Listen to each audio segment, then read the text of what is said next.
We're now going to move on to the flights page and show just how quick and easy it is to create and fill in flight data. To start with, we're going to create our new flight. First, we can change visibility and status. For now, I'm going to leave them at their default of team and confirmed. Moving on to the actual flight data, we can input the flight date, which will default to the starting date of the event.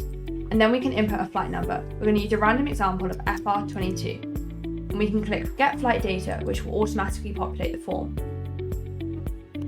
A new feature is the ability to add cost to events. We can add a base cost here or add it passenger by passenger. The second option is especially useful if not everyone has the same baggage allowance, is flying in the same class, or is not booked in the same currency, which can be changed here.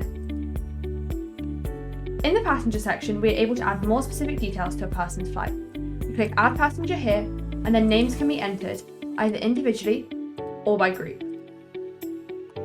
In this section, booking references, baggage allowance, as well as additional information, costs, and documents such as boarding passes or visas can all be added. Information added into this section will only be visible to the names selected here.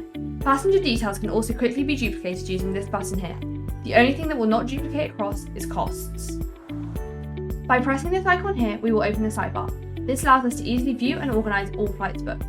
We can use the search bar to find flights for a specific individual, flight or location, or we can filter using the group by function. The sidebar also allows for quick duplication, making it quick to create return or connecting flights. By simply changing the flight number and date, we can regenerate data, removing the need to add people, baggage information and any extra details unless necessary. Now, let's update the app and see what it looks like. Looking at the app, we can see an example flight from today. We are able to create a chat with everybody on the flight by clicking this button here, or we can click on the flight itself and see the information listed.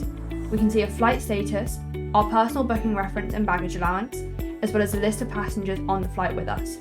We are able to also create an individual chat with any member on the flight.